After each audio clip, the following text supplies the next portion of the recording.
What's up? It's your boy Cino here. What can I say? uh, I want to say thanks again to everybody who has subscribed to my page, Kwame Brown Bus Life. Definitely subscribe to both pages. Self Talk, Boxing Socialist, HD's channel. There's so many channels. I'm CP Win Sports Show. Um, who else got a channel? And definitely 78 Sports TV, Blood Boxing, D Style Boxing. That's for those who like boxing. Yeah. Now,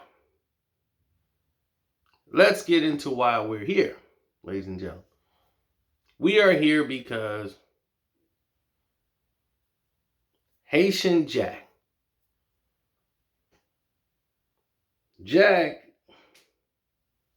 was doing an interview.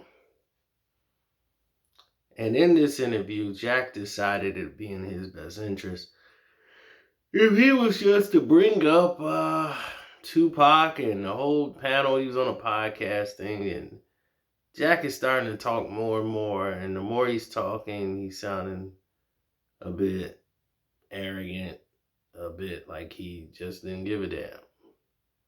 And it's understandable. It's understandable. He probably harbors a lot of ill will. Didn't like the way the situation went. When I saw the video, I couldn't understand for the life of me why the situation was even taking place in the first place. Because even if that, what Haitian Jack basically said was, Pac said some things about him once they told him that Madonna was seen with Jack. He got really upset about it and was like, F Jack and this and that and so forth and so forth. Now, this was after they caught the case. Now, Pac didn't really care about the Madonna thing. That's not really the reason Pac went in the frame of mind that he went in. Pac went into the frame of mind based on the actual case that he was facing and all the things that transpired that led to the situation happening. This is what angered Pac. Now, when you start looking at things in totality, you start to see when it's played out, things are looking a little different in the light when it's brought out of the dark, so things weren't what they seemed.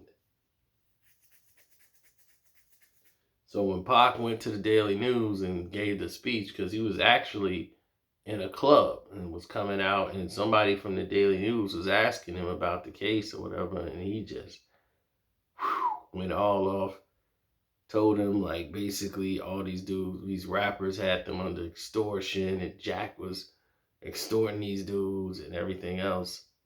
And this led to the Wyclef situation too. Like when Wyclef made Cowboys, and this is why Pac went at Fugees the way he did, and why he was so venomously going after the Fugees. This is why. So when you start seeing situations like that, then you start to say, this makes sense now. Haitian Jack was basically hired and paid money by, and Jack confirmed it, by Wyclef. Wyclef said, look, I need to feel safe out here in these streets. And Jack is the reason I could feel safe out here in these streets. So Jack was known all the way out here in Chicago. I don't even know how they knew Haitian Jack in Chicago, but people knew Haitian Jack in Chicago. So it's just what it was, man. It was word on the street about Jack. He had connections everywhere. And there's a bunch of dudes here who was like, they was in the D game. So they go to New York, hang out, do some business there, and so far and so forth. I'm tired. I'm exhausted. I done put in another 18 hours. So might take me a little nap. But anyhow, this situation kept revisiting itself. It kept coming back to the light because the incidents that happened, Jack talked about it and said, hey, once I wasn't protecting Pac no more, and they knew like, oh, he said that about Jack. Oh, Jack must not be rolling with him. Now it's open season, and now everybody feel like it's free thing. I never sent nobody at him, but now people think like, hey, it's a free for all, like they can do what they want to do. I didn't send nobody at him, but that's what happened. And they got him, and that's what happened. I'm not with you no more. Now,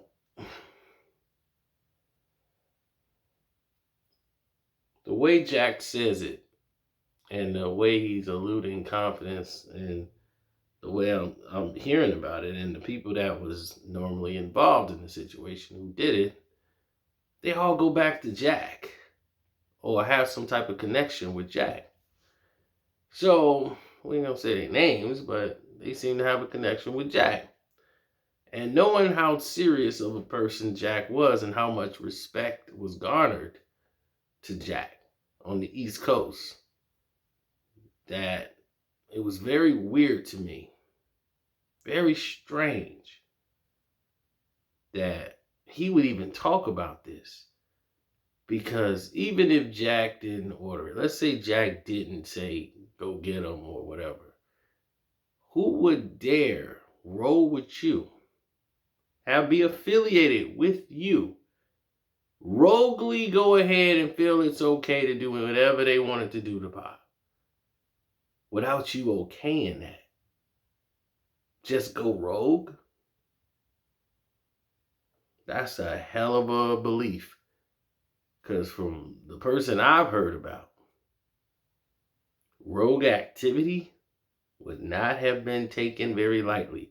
If someone went and did something to somebody to make Jack look bad, because people assume that guy is rolling with Jack, and somebody touched them to make Jack look bad, scorched earth. That's what I've heard. It's been scorched earth. So for me to hear you say that, hey, somebody just did it because they heard him say that, so it's, they feel like Jack ain't backing them no more. And they didn't confirm that with Jack. They didn't reach out to Jack to confirm. They just said, we work with you, Jack, but we just gonna go rogue and let you know what happened later and tell you what we did. You didn't okay it, but we just gonna do it. It's kind of hard to believe, bro. Especially now, the way you tell the story. It's kind of crazy. Knowing how serious of a human being you were. That's like somebody from Death Row Records deciding, I'm not going to run this by Suge, but I'm going to go and get somebody that used to be down with Suge. I don't know if him and Suge didn't made up or whatever, or how the situation is. I'm going to go and get that dude and rob him without even clearing this with Suge. You might have some problems on your hands from Suge when this is all said and done. And a lot of people might know that in advance and say, I ain't doing that. I ain't even spoke to Suge about it. Same thing here. You didn't speak to Jack about it, and you went out to go and take down an artist, and not just an artist, somebody who was linked to Jack everywhere in New York.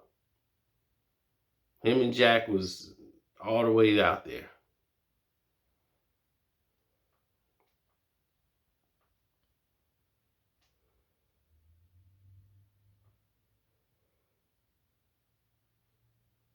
And my thing is, why I just don't see what's the big hi hat for. The man is deceased; he's not here anymore. So I don't understand why the boasting like he ain't even had no money. He only got 7,500 for poetic justice. Like, and that's true. He didn't make a lot of money on poetic justice, and Juice was a small budget movie. He didn't make. Only reason he didn't make enough on poetic justice is because he was not signed. He wasn't a member of the SAG, the Screen Actors Guild. He didn't sign up for them. So if he signed up with the union, the Screen Actors Guild union, he would have been protected and they would have demanded a certain salary from him. So because he had no one representing him in that fashion, they just paid him what they wanted to. It was like, look, we're going to give you 7,500. You're going to be a co-star of the movie. He's the arc of the movie, not even Janet Jackson, really. He's the one that goes through the real arc just like her, but it's mostly him. He's got just about as much screen time as Janet Jackson, if not more. So, you think Janet has 7,500? So, but beside the fact, he was not getting paid what he really truly deserved to be paid for his performance. But what Poetic Justice did was put him on the map to where people could take him seriously, and now he can get that Screen Actors Guild. Now he can get things going and done. So Pac had money at that time, but it wasn't like astronomical, and it just all went to lawyers, and it was just all of it was gone. It was done. He really didn't have too much left. It was just very difficult situation. But to hear Jack boasting about it, it's just like, okay, I understand. You probably didn't speak no more and passed away while y'all were at odds or whatever. But dude, whatever beef or whatever situation you might have for dude, you gotta let that go for real. Because he ain't here no more. He's gone. But his legacy is gonna be here forever. That's one thing they couldn't kill.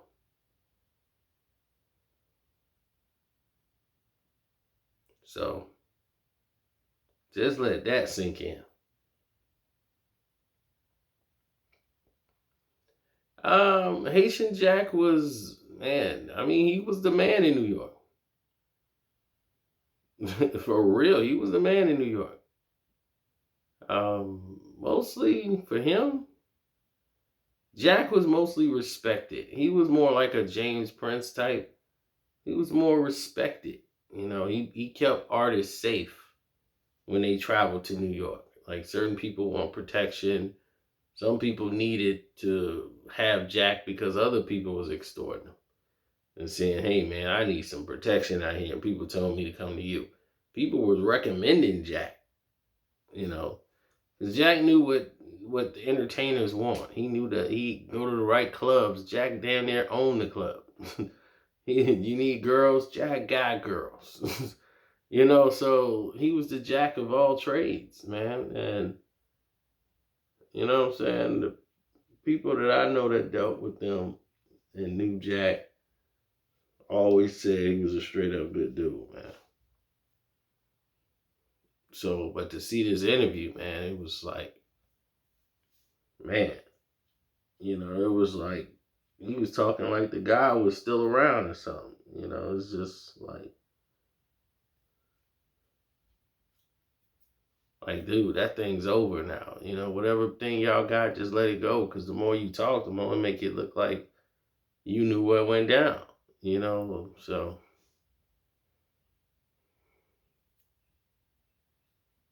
I would just let it go.